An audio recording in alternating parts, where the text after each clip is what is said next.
Halalnya Lailata Asyam, di malam puasa. Di malam puasa, bukan di malam Ramadan ya. Bukan di malam Ramadan itu, di malam puasa. Berarti kalau di malamnya halal, siangnya haram ya. Kan malamnya halal, siang haram tuh. Kalau dikerjakan siang kan puasa 2 bulan berturut-turut. Tak ringan tu ibu. Tolong anak-anak awak ni baru menikah tu kita tahu kayaknya. Kadang-kadangnya tak tahu bagi itu. Yang sangko hal biasa saja tu. 2 bulan berturut-turut. Cuba dulu hari ke-59 batal ulang balik. Ulang balik. Oh lah diulang balik. Lah 59 hari batal ulang balik. Kalau lah 3 kali dicuba tak ya taluk lah. Baru lagi makan 60 orang miskin tu. Tak ringan tu. Kenapa tidak di malam Ramadan? Kalau di malam Ramadan, berarti di siang Ramadan haram berlaku untuk semua. Tapi tidak. Di malam Ramadan, di malam puasa, berarti di siang hari haramnya berlaku bagi yang puasa saja. Misal gini, saya dan istri saya pergi ke Jakarta, nengok anak. Saya musafir kan? Musafir boleh tidak puasa? Boleh. Sampai di Jakarta, saya siang, nginap di hotel misalnya. Boleh tidak saya berhubung suami istri dengan di siang Ramadan tu? Boleh, karena saya tidak puasa. Tidak kena kafarat nampak tu. Karena mau tidak puasa tu. Ikut yang puasa saya kananya kau. Tapi jangan sengaja pergi berjalan-jalan itu saya, tak mau tu. Kata Allah kan begini. Jangan kamu pulang menemui istrimu kalau iktikaf. Berarti istri Nabi di mana? Di rumah. Nabi yang iktikaf, istri di rumah. Maka Safiyah pernah menemui Nabi sedang iktikaf, diantar balik ke rumah. Itu artinya iktikaf itu hanya untuk bapak-bapak. Alhamdulillahirabbil alamin. Assalatu wassalamu ala asrafil anbiya'i wal mursalin wa ala alihi wa ashabihi ajma'in. Bapak, ibu, sedang taklim yang dimuliakan Allah, segala puji bagi Allah atas segala karunia-Nya. Alhamdulillah pada pagi hari ini kita kembali dikumpulkan Allah di rumahnya dalam majlis zikir yang penuh berkah ini. Walaupun jumlah kita tidak seramai biasa karena banyak yang iktikaf ya. Mungkin ya ada yang iktikaf yang tidak keluar dari masjid itu sampai akhir Ramadan. Nah, baiklah Bapak Ibu, pagi ini kita akan bahas ya, ayat terakhir dari ayat puasa surat Al-Baqarah ayat 187. Kita akan bahas bagaimana redaksi dari ayat ini, surat Al-Baqarah 187. Karena ini persoalan hukum-hukum Bapak Ibu ya. Jadi bagaimanapun ya semuanya harus dijelaskan yang terkait dengan persoalan puasa. Walaupun boleh jadi ada persoalan ini yang tidak ada lagi terhubung dengan Bapak Ibu, karena kondisinya mungkin sudah ya tidak lagi berada pada situasi ayat ini. Tapi hukum kan berlaku untuk semua. Mari kita lihat ayat terakhir dari ayat puasa ya. Ayat puasa itu mulai 183 ya. Ayat puasa itu sebenarnya mulai 183 sampai 187. Nah, memang salah satu keistimewaan puasa ini Bapak Ibu, ibadah yang sangat rinci ya tuntunannya dalam Al-Quran itu puasa. Nah, ini ayat 187 mengatur persoalan kebolehan-kebolehan di malam ya Ramadan ya, apa saja yang dibolehkan dan sampai batas mana kebolehan itu. Apa kata Allah? Auzubillahi minasyaitonirrajim. Uhilla lakum lailatas siyam ar-rafas ila nisaikum hunna libasul lakum wa antum libasul lahunna. Alimallah annakum kuntum takhtanuna anfusakum fataba alaikum wa afa ankum fal'an bashiruhunna wabtaghu ma kataballahu lakum wa kulu washrabu hatta yatabayyana lakumul khaytul abyad minal khaytil aswad minal fajri summa atimus siyam ilal laili wala tubashiruhunna wa antum akifuna fil masajid tilka hududullah fala taqrabuha kadzalika yubayyinullahu ayatihi linnasi la'allahum yattaqun.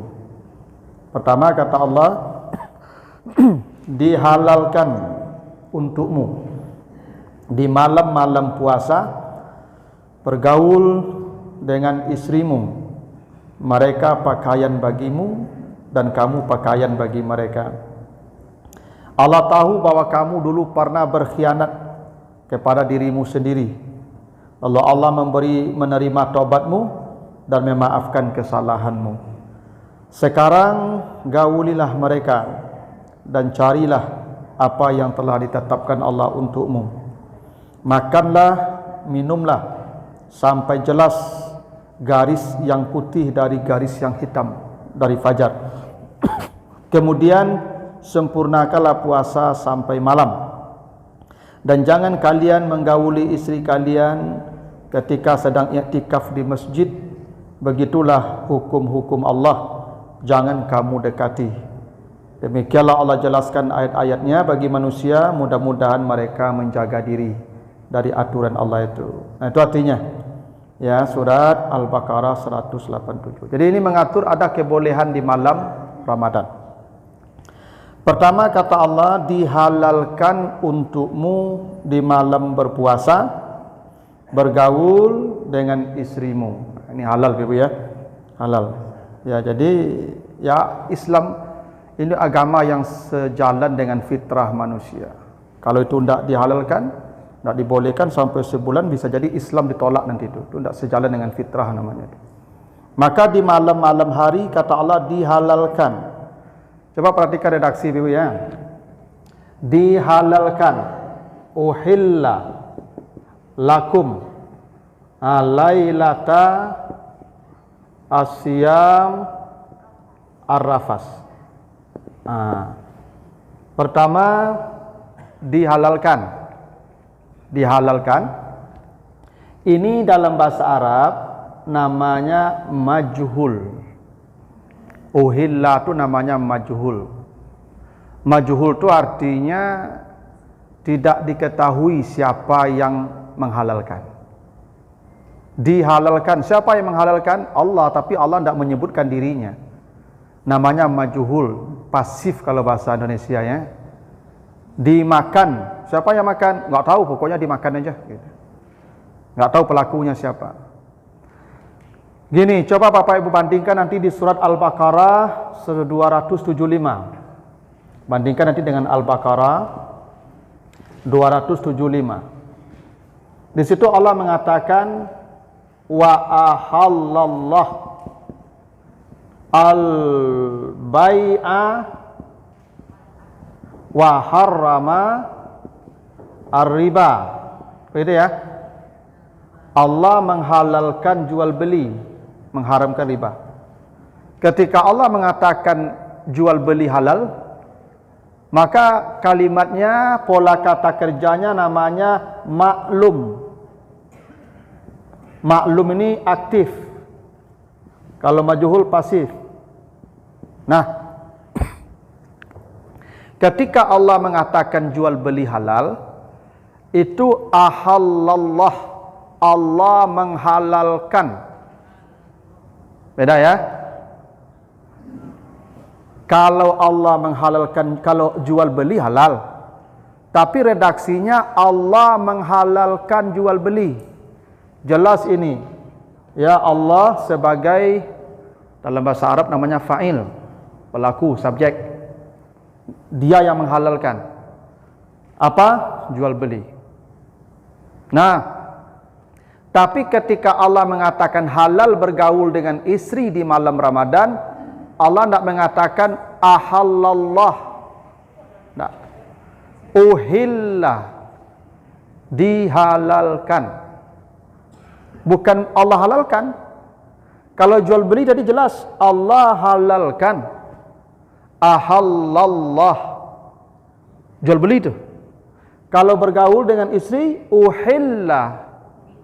Dihalalkan, bukan Allah halalkan. Nah, ini beda pola kata apa ya. Nah, kalau jual beli tadi Allah halalkan, Allah menyebut ke dirinya Allah ahallallah al-bai'. Tapi kalau bergaul suami istri, uhillah, dihalalkan, dimajhulkan. Kenapa begitu? Kenapa jual beli maklum? Maklum ini Bapak Ibu artinya apa? Maklum itu diketahui. Kalau majhul, tersembunyi. Maklum itu artinya diketahui. Kalau majhul, tersembunyi. Kenapa jual beli maklum? Karena jual beli harus tampak. Itu makanya jual beli itu di tengah pasar, di tempat keramaian. Tidak boleh jual beli sembunyi-sembunyi. Kalau ada jual beli yang disembunyi-sembunyikan, itu gharar, penipuan. Tak boleh. Tidak sah jual beli, barangnya tidak tampak, tidak sah jual beli. Makanya tidak boleh jual beli yang masih di batang. Tak boleh jual beli yang dalam perut induknya. Tak boleh jual beli ikan yang di kolam. Kau di kolam kau banyak ikan kau, barilah 10 juta sekolam kau. Tak boleh. Kerana tak maklum. Jual beli wajib maklum. Diketahui jumlahnya, diketahui ukurannya, diketahui harganya. Itu makanya tak boleh mencegat pedagang di jalan. Tak boleh. Biarkan dia sampai ke pasar dulu, biar dia tahu harga pasar dulu. Itu kaedah jual beli itu, makanya jual beli itu maklum. Ahallallah, maklum namanya. Tak boleh jual beli itu tak jelas barangnya. Ya, harus jelas, terukur. Makanya kalau di kampung saya itu ada orang beli lado sawah, ya, piring sawah, tak sah. Karena tidak maklum. Tak maklum tu tak jelas ukurannya berapa. Panen dulu, kiloan dulu, baru dihitung berapa harganya per kilo, baru bayar. Nah, itu kenapa jual beli itu maklum. Dan Allah hadir di sana. Karena ini transaksi, hak-hak orang. Allah hadir. Kalau kita menipu, curang dalam jual beli, neraka wel. Itu makanya wailul lil mutaffifin, neraka wel bagi yang curang. Siapa yang curang? Kalau membeli mereka yastaufun, minta tambah. Curang nama itu. Kalau mereka menjual yukhsirun, mengurangi takaran dan timbangan. Curang, manusia tidak tahu, Allah tahu, kerana Allah hadir, maklum. Ahallallah, Allah hadir kerana maklum di sana. Allah ketahui itu. Allah hadir di sana. Nah, itu kenapa jual beli itu maklum, ahallallah. Tak boleh ada dalam jual beli yang disembunyikan, tak boleh. Semuanya harus tampak, terbuka, terukur, jelas, tidak ada penipuan di sana. Itu makanya sebagian ulama tu jumhur mengharamkan jual beli saham. Karena tak maklum barangnya. Ya, tak diketahui. Unsur spekulasinya tinggi. Memang begitulah. Karena jual beli itu maklum. Nah, berbeda dengan hubungan suami istri di malam hari, ini suami istri ini halal. Cuman Allah tak hadir di sana dalam tanda kutip ya, Allah tu di mana-mana. Tapi Allah seperti ingin mengatakan, saya minggir dulu ya. Kalau kalian melakukan itu halal, tapi saya tidak pergi, saya pergi dulu. Itu kenapa ketika, mohon maaf Ibu ya, melakukan hubungan suami itu tuh malaikat menyingkir tuh. Malaikat pergi dia tuh. Setan yang di sana bergerombolan tuh. Itu maka doanya begitu, Allahumma jannibna minasyaitan dah. Karena ketika kita melakukan hubungan itu malaikat pergi, Allah menyingkir dulu sebentar, ya, dalam tanda kutip begitu, bukan Allah tidak ada di Allah di mana-mana. Cuman sepertinya begitu kata Allah. Ya, itu kenapa dimajhulkan. Ya.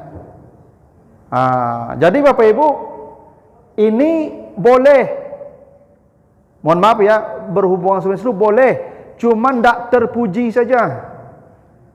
Karena membuat Allah jauh dari kita. Malaikat jauh. Padahal bulan Ramadan itu kita mendekat kepada Allah. Sekarang Allah menjauh, malaikat menjauh. Itu makanya urusan yang ini kalau tidak darurat mana, antuk-antuk selalu. Ya, toh. Kalau tidak darurat mana. Kalau apa-apa yang lah 60 kau laman tu sampai sebulan pun tu antuk salah, ya toh.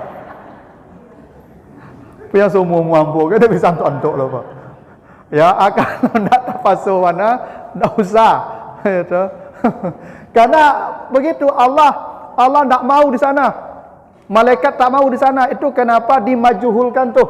Uhillah. Bukan ahallallah. Kalau ahallallah, Allah hadir tuh. Ya. Makanya ini halal, cuman tak dipuji saja. Itu kenapa bergaul suami istri di bulan Ramadan tu di malam disebut rafas. Apa arti rafas? Bukalah kamu sebut tu. Rafas tu artinya buruk. Halal tapi buruk.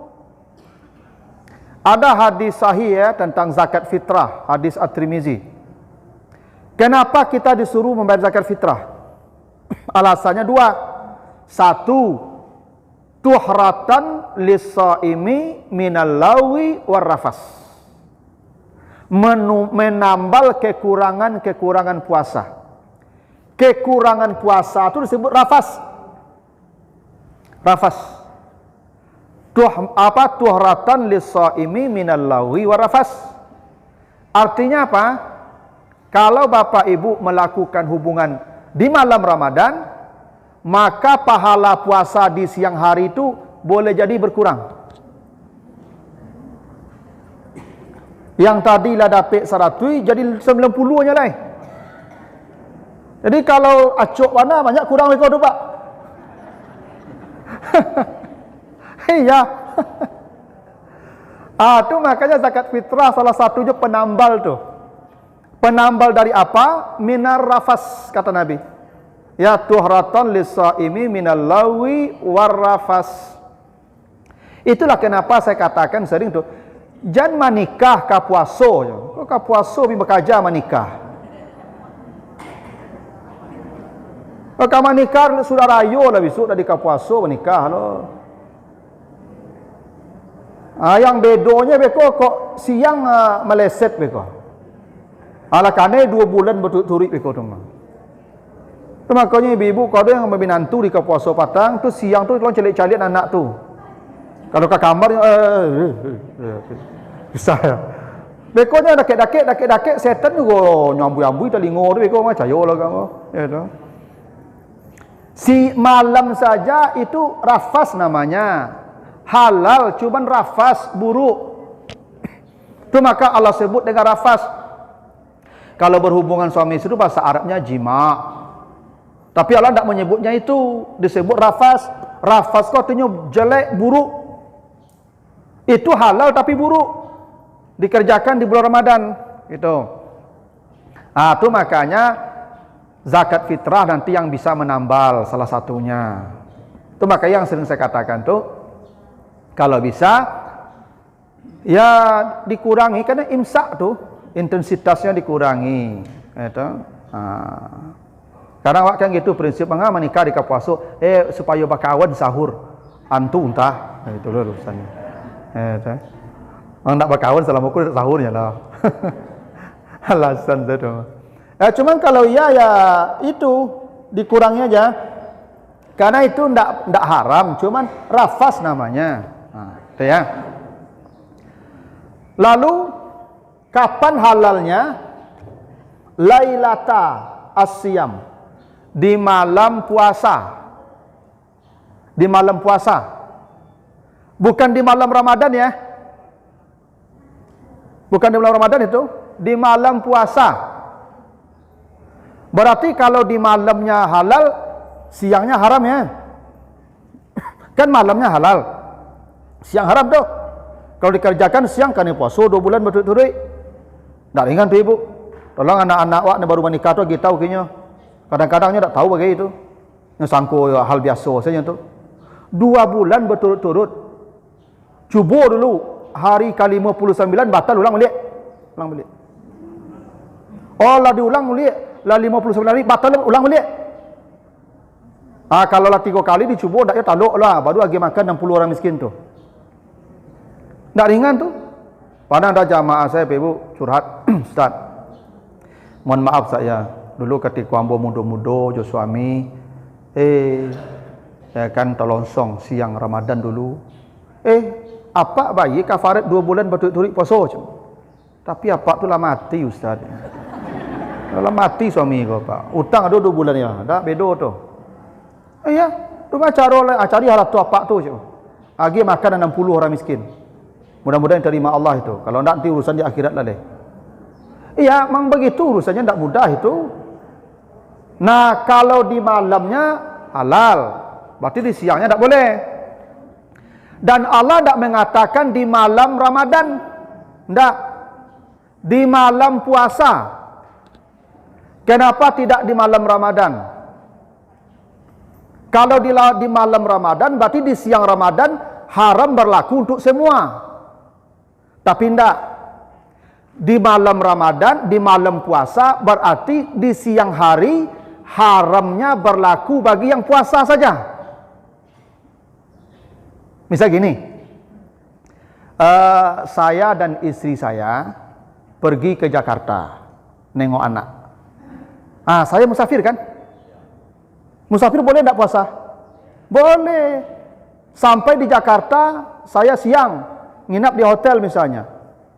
Boleh tidak saya berhubung suami istri dengan di siang Ramadan tu? Boleh, karena saya tidak puasa. Tak kena kafarat nampak lah.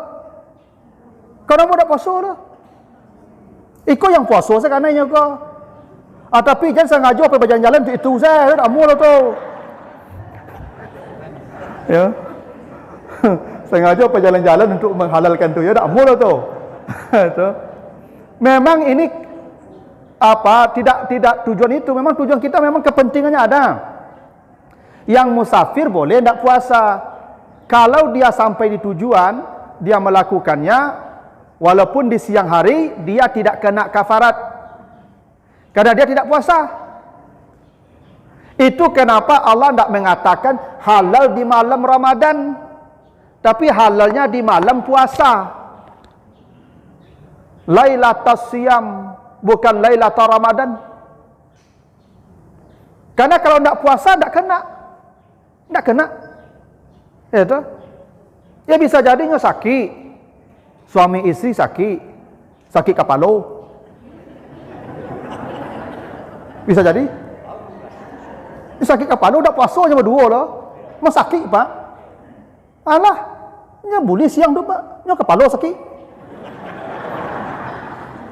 Ada kadek kafarat lah tu. Nya dah puasa lah, nya izin sakit. Gitu ya. Tapi jangan cali, kalau cali Tuhan tahu tu.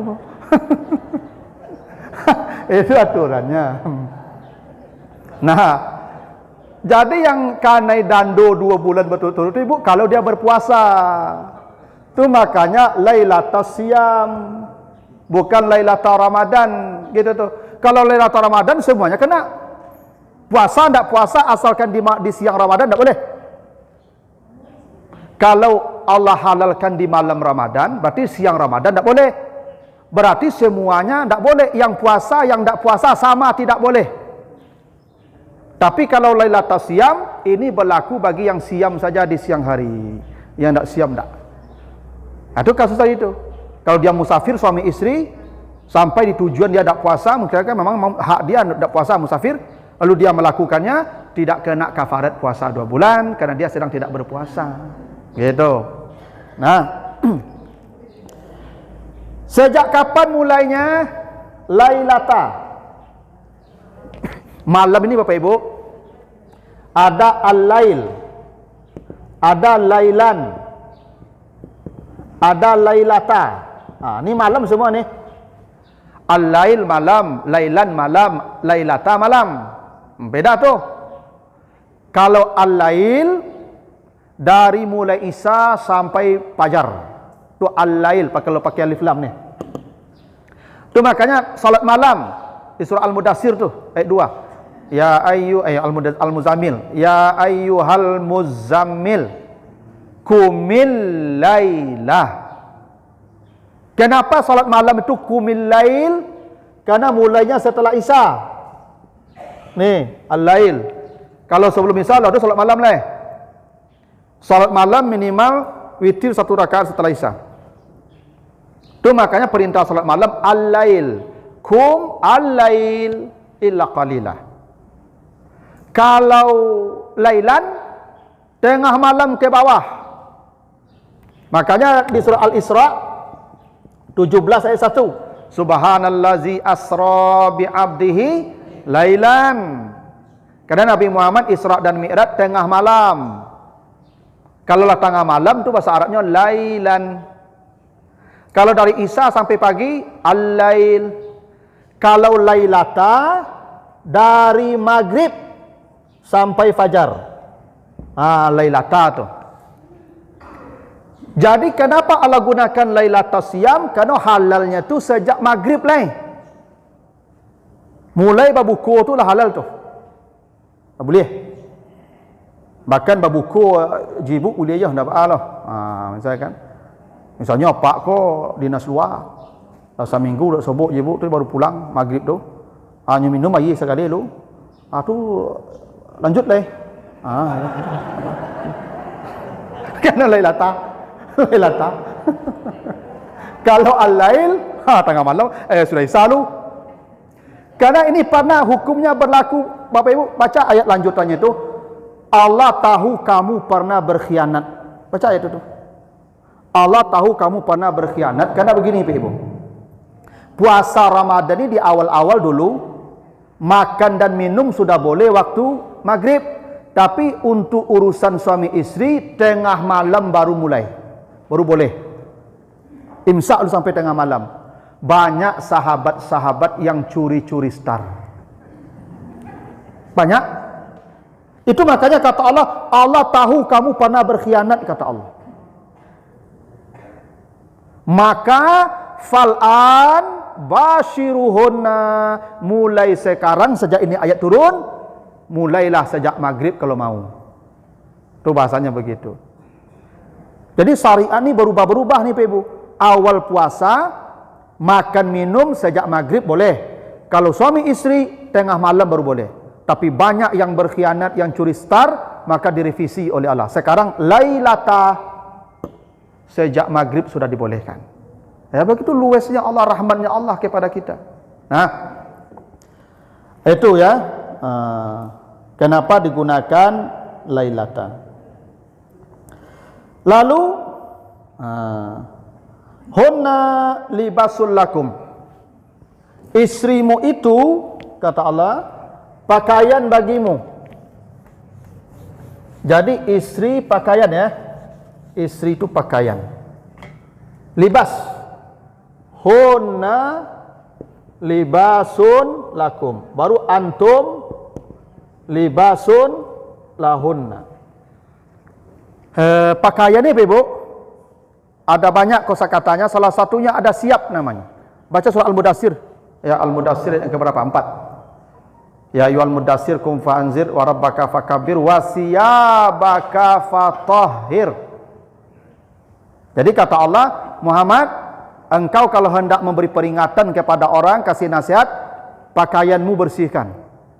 Ketika Nabi disuruh membersihkan pakaian beliau, pakaian itu disebut siap, bukan libas. Siap. Wasiyabaka fatahhir. Istri bukan siap, libas. Beda tuh. Ya, Al-Quran begitulah pilihan katanya. Apa itu siap? Kenapa istri disebut libas? Kenapa tidak siap? Kalau siap itu pakaian luar. Siap itu pakaian luar. Nih. Jas, batik, itu namanya siap. Kalau libas, pakaian dalam. Libas itu pakaian dalam.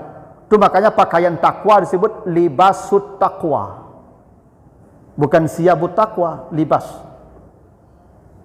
Kenapa Nabi ketika hendak mengajar manusia itu siap, bersihkan siapmu, artinya pakaian luar.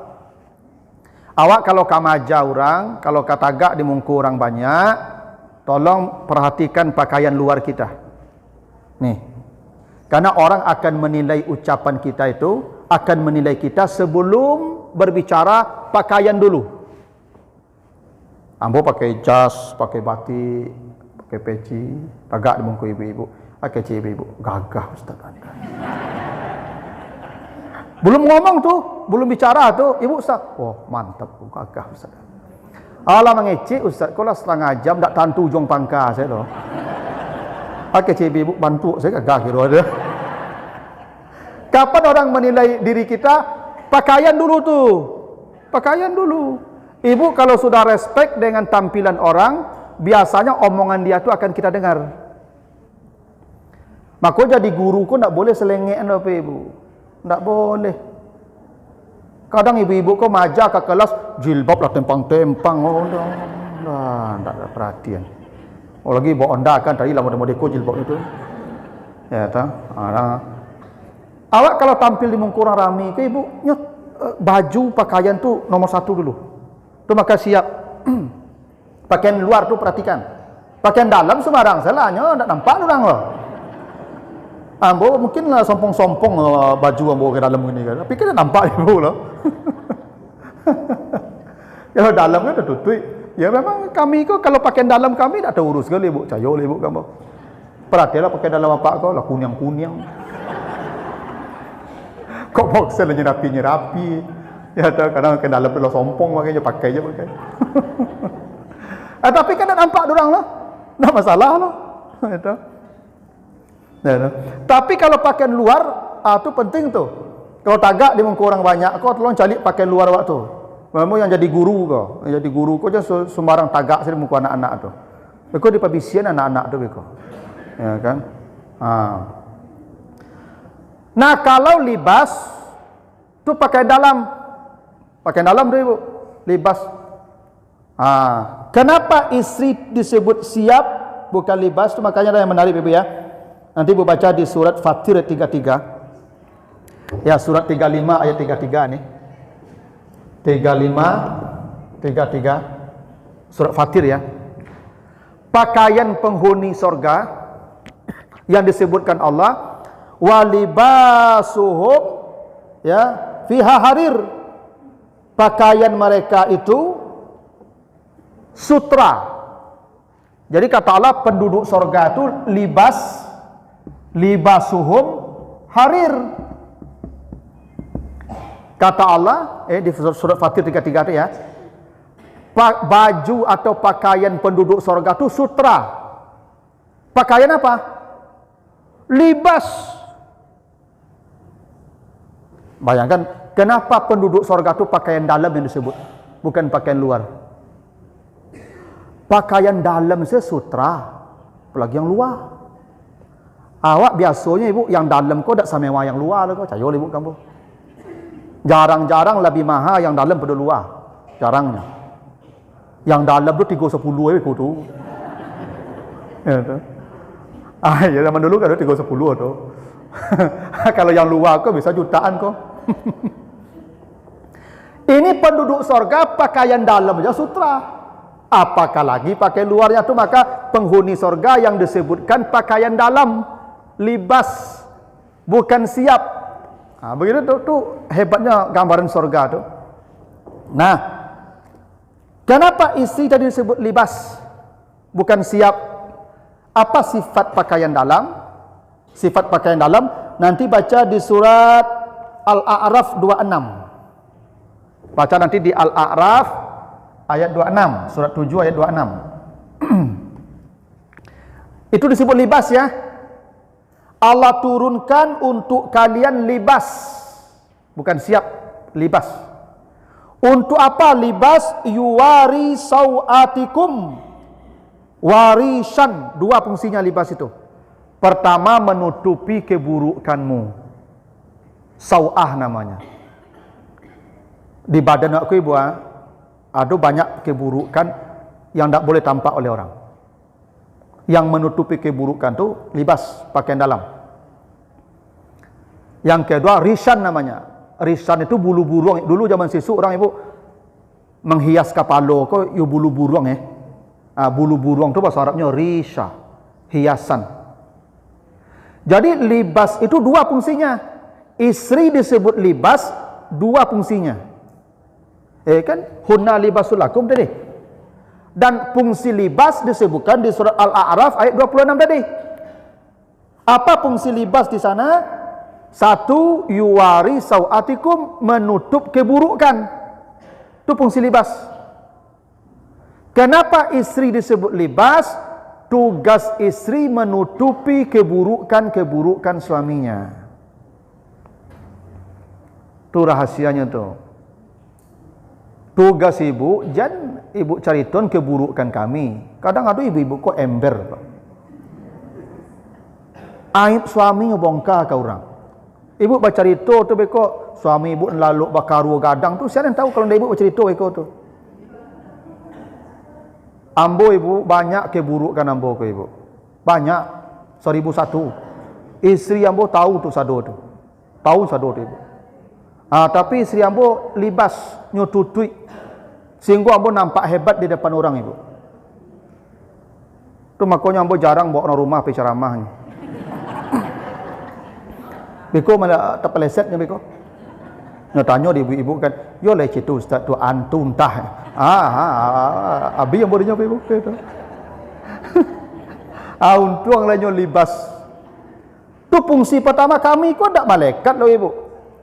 1001 ke ibu cari laki-laki samporono di bumi kok ndak ada lo. Samporono kok bantu di matu orang lain saja tu. Kalau ibu dapet kok ndak nyasa. Aku itu. Tapi ibu tukar beko je citu beko tu. Nah, tugas seorang istri menutupi tu, tutupi keburukan. Tu makanya ibu kalau bercakap je suami jangan update status. Tak boleh tu. Tu ndak libas ibu namanya tu. Ibu cari ton keburukan orang di media sosial, keburukan suami ibu di media sosial tu ndak boleh, ndak libas. Nah, fungsi yang kedua libas itu risan, menjadikan pemakainya tampak indah. Jadi memang ibu awak kalau menikah aku ibu, memang pasangku nampak indah, diservis, diurus. Sama suami juga begitu, libas juga bagi istrinya. Antum libasul lakum. Jadi awakku ibu makuk berpasangku saling melengkapi, saling mengurus. Ibu makuk menikah je apakku untuk mengurusnya, apakku supaya apakku tampak gagah. Cubalah cari ibu-ibu, cari apa kalau ada apa-apa mati istrinya, tu kusui balumui bentuk langsung teman saya lah. Carilah nak saya. Oh iya. Iko gagah-gagah kau dia ada nak ngurus kau. Ambo makok rapi mereka ada nak ngurus pakaian ambo. Ambo tinggal pakai saja lah. Kau ambo ni ngurus buat ambo lah panah dulu bu sebelum menikah bujangan dulu tu mah. Mencuci baju gue buat apa pijak-pijak serempenya. Dah ada, sabun si rinso tu pijak-pijak leh. Bantu entah apa-apa bantunya. Saja punya orang rumah lah dia tampil lah rancak gitu. Itu risan namanya tu. Jadi ibu apa kau paikan kamari asa jadi saya bantu dak amu lah tu. Kalau apa ibu buat apa kau keluar rumah perhatikan apa kau le cocok dak pakaiannya, calik bantu bajunya, calik bantu sarawak. Kadang apa kau dak perhatiannya pakaian ibu. Nya salah menutupi aurat serinyonya tu. Amang betul lah. Sehingga nampak apa kau gagah. Itu tujuan, makanya fungsi libas itu risan supaya tampak gagah yang memakai. Begitu tu. Tu mak ibu dirawat apa kau. Abu pernah ada kawan ibu, istri ku mana luar biasa merawat suami ibu. Sampai lubang telinga suami ku nyobarasian 2 kali seminggu ibu. Betul anaknya merawat suaminya ibu. Ya kan? Telinga isi tu berasian tu. Iku ibu minta ambil minum saya ndak apik ya. Ya. Betul lah. Nah, baju itu badan, pakaian itu. Bila perlu apakku ibu lulur sekali sebulan. Jadi ibu saya luluran, apakku luluran lahnya. Eko lah tak ada tahu urus bantu lah ya tu. Begitulah. Itu libas ibu ya.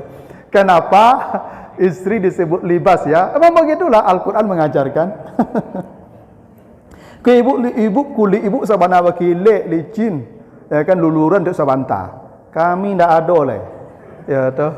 Nak kasih mengalosong badan kami. Ibu paloson je kami keluar tu cari nafkah. Ya. Ibu timu merdeka. Kami lah separuh mati. Cubalah ibu hias kami sekali-sekali gitu. Supaya kami nampak gagah lah gitu. Gitu. Nah itu libas ya. Itulah kerja ibu. Ya tu. Supaya nampak gagah. Kami ku ibu sajak menikah, kau mana tahu urus badan kami ibu. Ya tu. Syukur-syukur kalau ibu-ibu yang jadi libas kok. Pulang nyambar Asia nyapak kok. Sampai kawan itu ya itu isi apa cerita tu orang rumah cerita ke saya.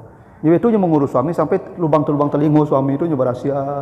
Sampai ke kantor nyobar Asia dulu begitu. Ya tu.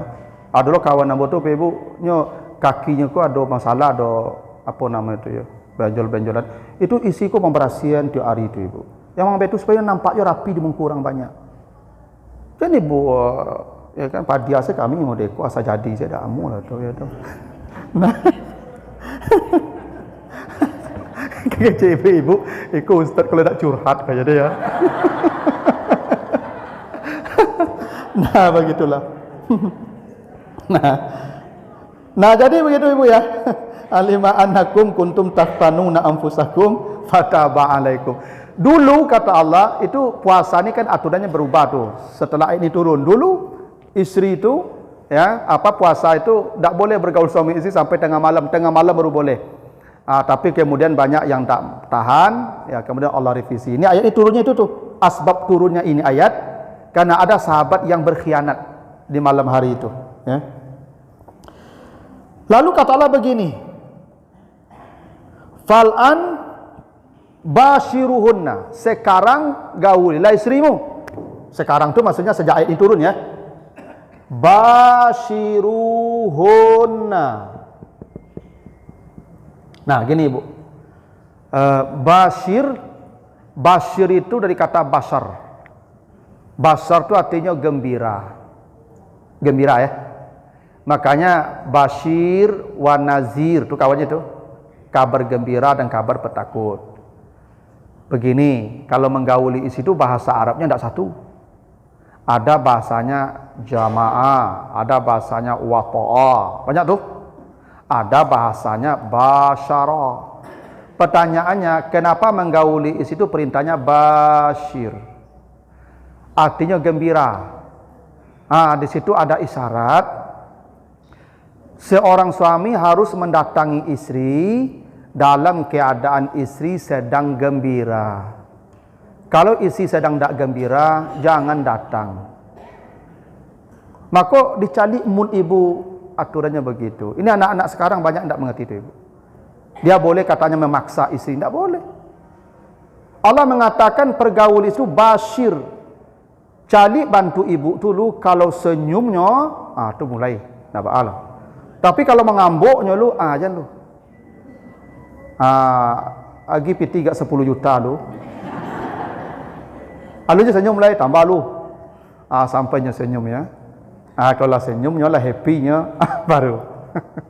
Jadi begitulah adabnya. Tak bisa kadang-kadang ibu punya panik, latih. Pulang ke rajo bagilah tengah malam. Maka suami bersabar dulu.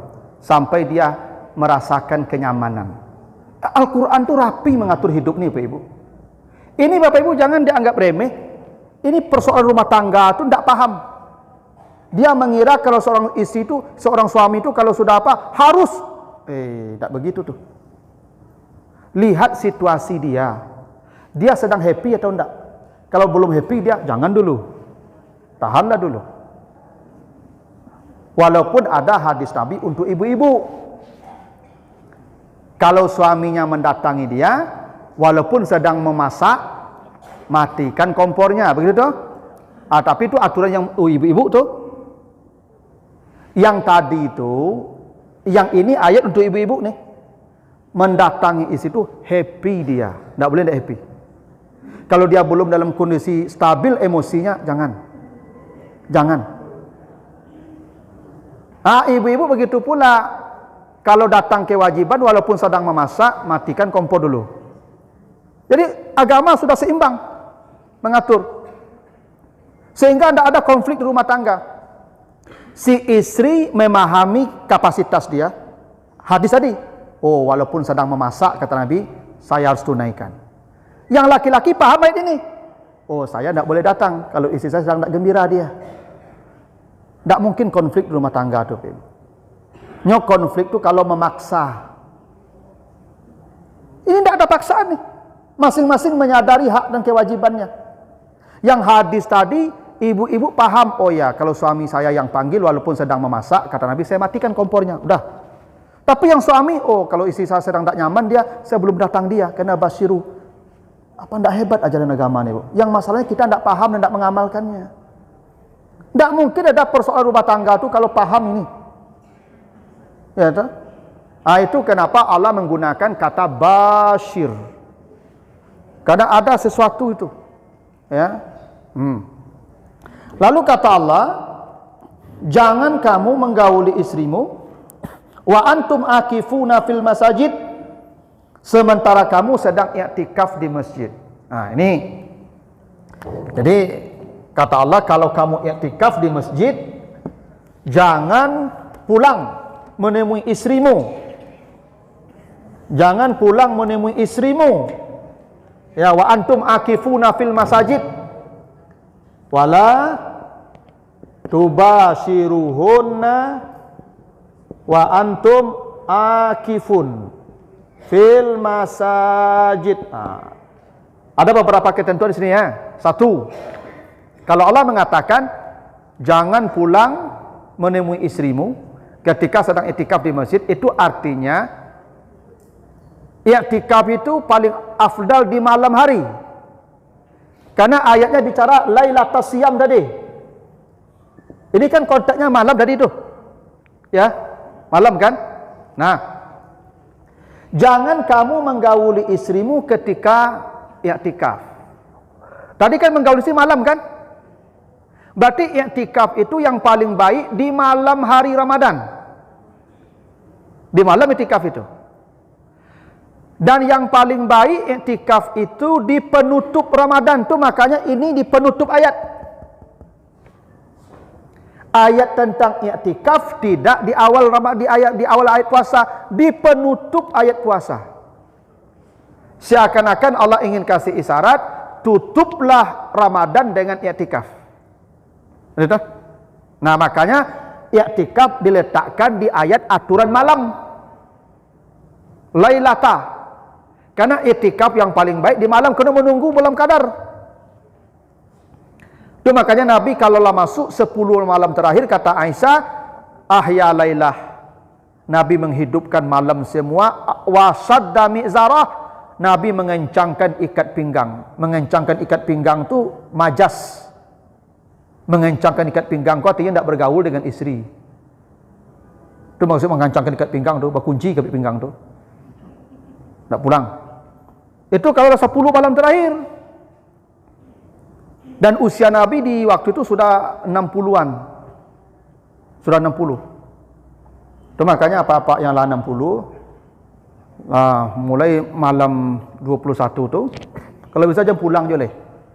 Sampai pagi itu di masjid, i'tikaf. Gitu. Karena memang begitu, tutup Ramadan dengan i'tikaf malam-malamnya itu. Ya, i'tikaf itu di malam. Boleh i'tikaf itu siang, boleh. Ibu sekarang boleh i'tikaf. Ibu berniat saja i'tikaf, sengaja aku i'tikaf di masjid selama saya berada di sini, sudah. Itu kenapa kata i'tikaf, kata benda akifun. Akifun ini kata benda. Kalau kata kerja yakifu. Kalau kata kerjanya yakifu, beriktikaf. Akifun isim fa'il namanya, kata benda. Artinya i'tikaf itu mutlak tanpa batas waktu. Pagi, siang, malam, serah, i'tikaf kapan saja. Tidak ada batas waktu. Itu makanya gini, ibu-ibu, bapak kalau masuk masjid, jangan tidak berniat i'tikaf, rugi. Karena i'tikaf itu kata benda, bukan kata kerja. Dia tidak ada limit waktu. Kalau kata kerja ada limit waktu, kalau kata benda mutlak, makanya akifun. Siang i'tikaf ya, malam ya, silakan. Yang paling afdal malam. Itu makanya ditaruh di ayat malam Ramadan. Dalam konteks bergaul suami istri yang kebolehannya di malam Ramadan. Tuh. Nah, kata Allah kan begini. Jangan kamu pulang menemui istrimu kalau i'tikaf. Berarti istri Nabi di mana? Di rumah. Nabi yang i'tikaf, istri di rumah. Maka Safiyah pernah menemui Nabi sedang i'tikaf, diantar balik ke rumah. Itu artinya i'tikaf itu hanya untuk bapak-bapak. Dan kata Aisyah, wa azwajuhu ta'takifu min ba'dihi. Kami istri Nabi baru i'tikaf setelah Nabi wafat. Kalau begitu i'tikaf itu yang punya suami tidak boleh. Yang punya suami di rumah temani suaminya. Tak boleh ibu pergi i'tikaf, dia pak ibu tinggal siapa di rumah. Oh, you izinkan enggak. Enggak ada. Kami dia malih bertangka situ mah. Kalau suami ibu enggak i'tikaf, ibu enggak boleh i'tikaf. Enggak boleh. I'tikaf itu kalau suami ibu majak, "Bu, pergi i'tikaf lah." Bagus. Tapi dia di rumah. Halo. Pak boy i'tikaf ya. Ya. Walaupun yo jangan pai. Jadi maksiat ikut i'tikaf ibu tu. Terus sempat menjengkelnya di hatinya tu. I'tikaf tu untuk bapak-bapak dan ibu-ibu yang sudah janda. Iya. Iya. Yang i'tikaf kok jando-jando. Maka yang i'tikaf kok jando sado kok semangat lo papa i'tikaf kok. Kok mantap aja ya, jando sih sado ya dia. Makanya ibu kalau i'tikaf yang jando-jando tu dikasih penutup. Ya, dikasih pembatas. Tidak boleh kontak dengan bapak-bapak. Jadi kata Aisyah begitu, kami baru i'tikaf setelah Nabi wafat. Artinya perempuan boleh i'tikaf kalau tidak punya suami lagi kerana dia sudah merdeka. Yang masih punya suami tidak boleh i'tikaf. Kecuali sama-sama suami. Boleh kalau ibu yang bapak yang ajak. Tapi kalau bapak di rumah, ibu tidak boleh i'tikaf. Kadang ibu ke i'tikaf lah sampai pagi, apa kau nyunggu saya sambal di meja tu. Sahur surang siapa tu. Ya dosa ibu ikut rumah. Nah, itu kenapa Nabi Allah katakan jangan kamu pulang menemui istrimu sedang i'tikaf, berarti istri di rumah. Ya, cuman kalau mau i'tikaf ibu tunggu ibu merdeka lu. Lapa ya pak tu. Ya, meninggalnya. Baru ibu i'tikaf. Ya karena menemani suami lalu tu ibu, ya itu lebih gadang lo pada i'tikaf, itu kewajiban ibu tu. Kok mati sih semua surang mah? Ya kok mati semua surang saya nyampe kok. Kan mana tiba-tiba sasak sangok mati saya nyale. Artinya sedang tak reda je ibu. Ibu sedang i'tikafnya lah mati. Neraka beko tu mah. Iya. Pokoknya menjalang detik-detik terakhir tu ibu pastikannya puas je ibu. Ya. Kalau enggak kata Nabi begitu, surga perempuan tu kalau reda ketika mati suaminya.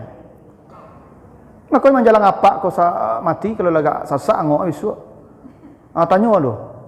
Pak, lo reda pak jamboy. Allah bu, yang mati leh. Ya tu. Oh, baik surga le tu mah jayolah kamu. Kalau jadi macam mati-mati lah pak tu.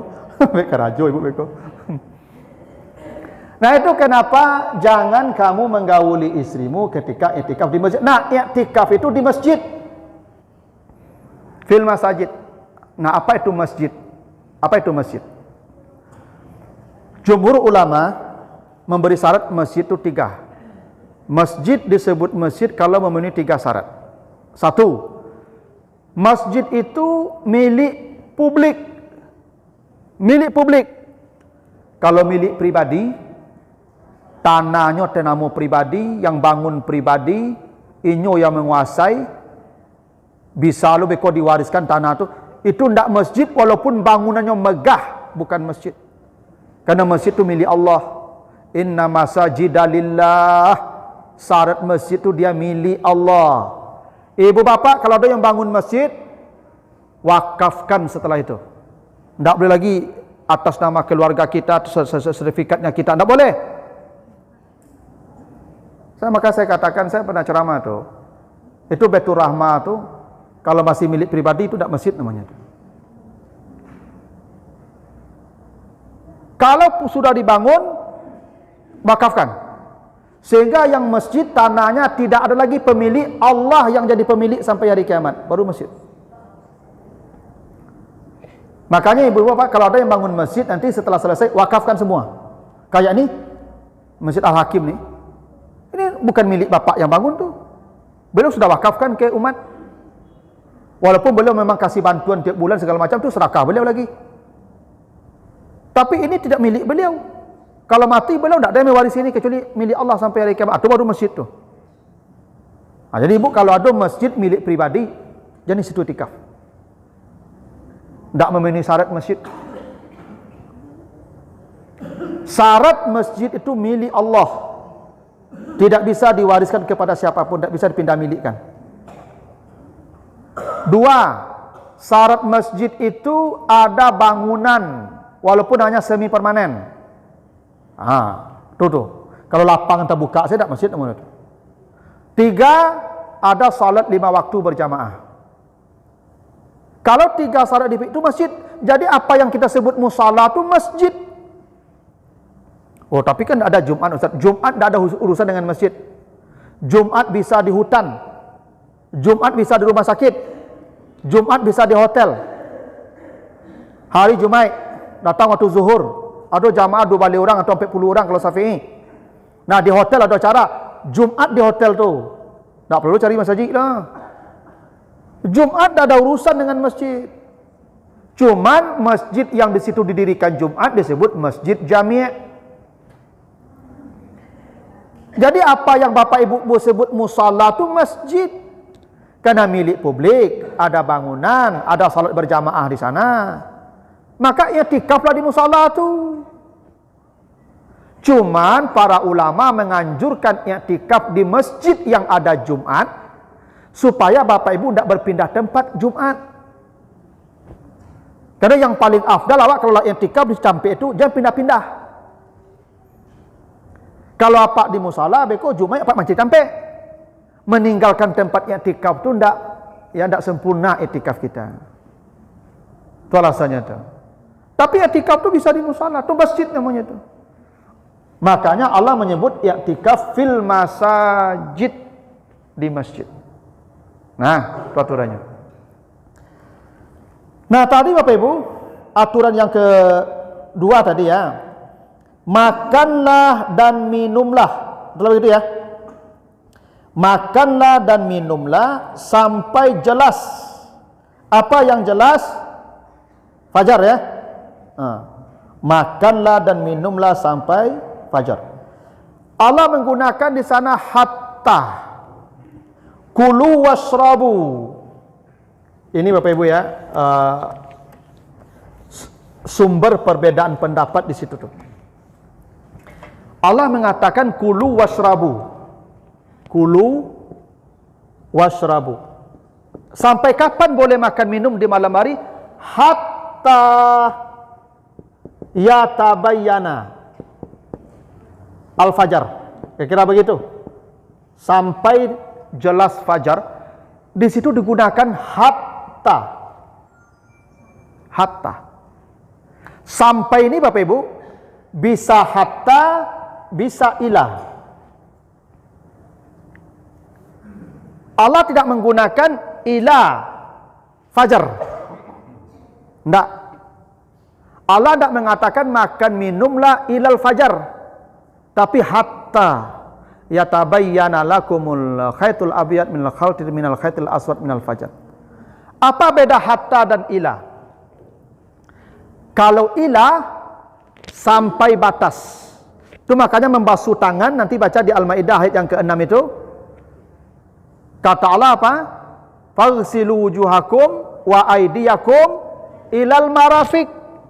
Basuh tanganmu sampai siku, ila di sana.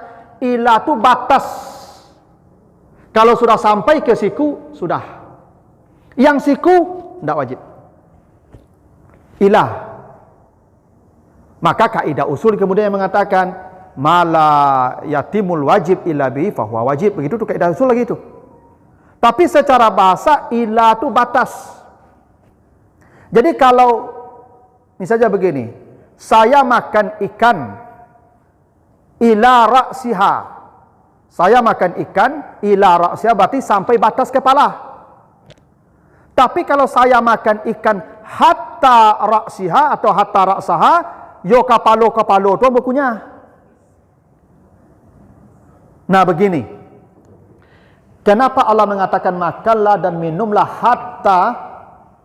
Ini dipahami sebagian ulama, makan minum di malam hari itu boleh walaupun sudah azan.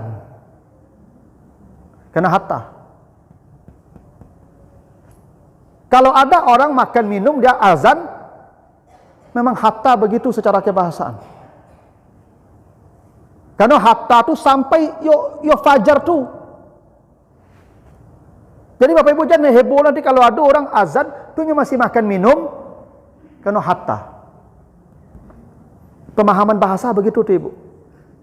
Walaupun kalau kita selama ini kan kalau sudah fajar, kalau sudah azan keluarkan. Itu kan? Kalau tidak keluarkan batal. Itu mazhab Syafi'i begitu. Tapi dalam mazhab yang lain batasnya kalau selesai azan baru berhenti. Karena hatta. Jadi Bapak Ibu jangan terlalu cepat nanti menyesatkan orang. Ikulah bola orang lazan yang makannya lah ajaran Allah ke. Oh, hatta. Hatta. Coba lihat buktinya ayat setelahnya. Summa atimus siyam ilal lail. Sempurnakanlah puasa sampai malam, ila di sana. Bukan hatta. Coba. Sempurnakan puasa ilal lail. Bukan hatta lail. Kalau boleh makan minum di malam hari sampai fajar, hatta. Hingganya hatta. Kalau menyempurnakan puasa di siang hari, ila. Kenapa puasa itu ilal lail? Kalaulah tiba malam, pas azan itu berbuka lagi. Tapi kalau hatta lail, lah lewat azan maghrib baru boleh berbuka. Apa ya? Kalau hatta lail, summa atimus siyam hatta lail, itu artinya lah sudah orang azan maghrib baru boleh berbuka. Hatta. Kalau ila, begitu datang waktu maghrib berbuka lagi. Batas. Tapi kalau makan minum hatta, bukan ilah. Karena hatta tu sampailah masuk fajar pun boleh.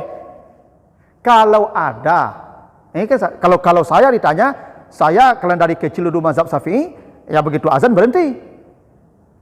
Tapi kalau kaidah bahasa, kalau kita preteli, ada kemungkinan nanti Bapak Ibu menemukan orang yang azan subuh dia masih makan.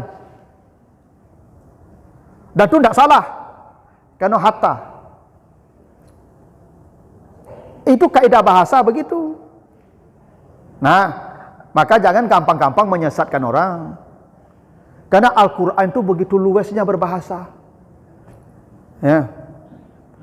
Makanya ketika kita disuruh menyempurnakan puasa sampai malam, itu bukan hatta lail, ilal lail.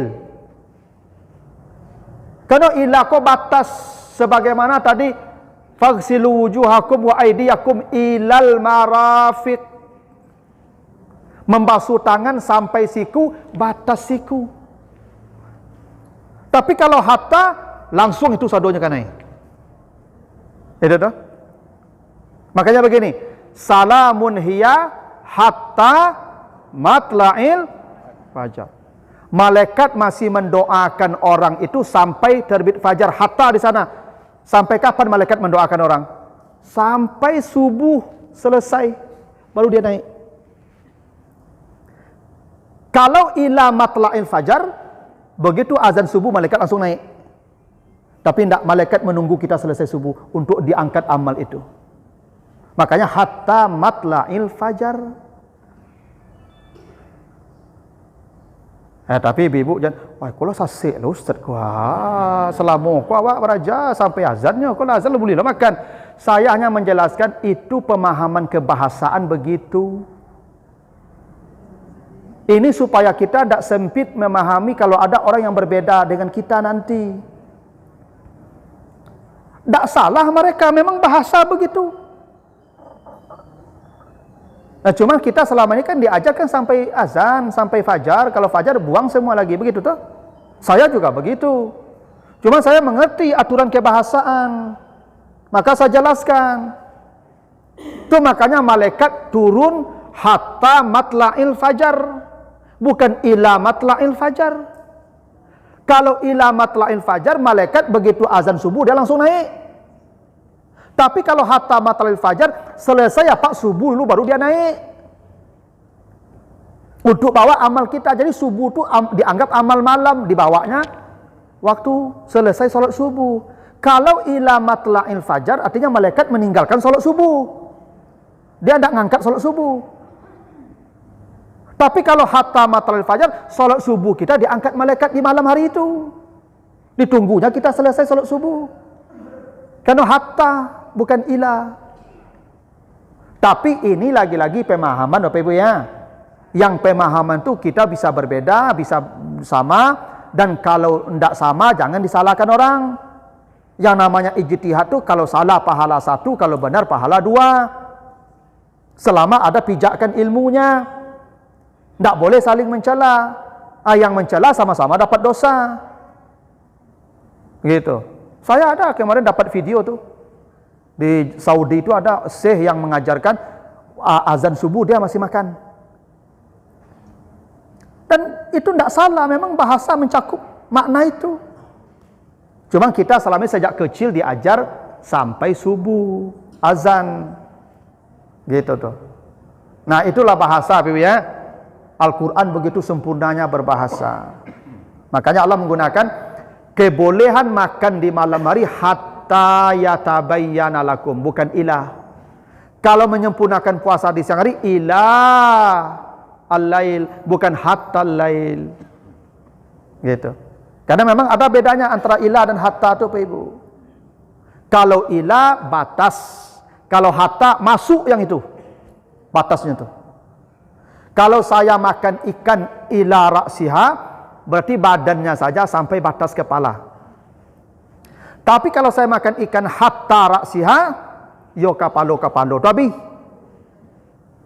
itu kaidah bahasa. Nah, tapi ibu bapak jangan berubah lo besok jangan mengunyah sudah lazan tu leh. Saya hanya menjelaskan bahasa begitu. Kalau ada yang berbeda dengan kita, terimalah dengan lapang dada karena memang itu namanya ijtihad. Boleh. Gitu. Yang tak boleh itu lah siang, lah habis, fajar tu makan je lah tu, masalah tu. Tak pasal namanya tu. Tapi hanya batas azan dia masih makan, dibolehkan kalau memahami hatta masuk fajar itu. Nah, itu dulu Bapak Ibu penjelasannya ayat 187 surat Al-A'raf, surat Al-Baqarah.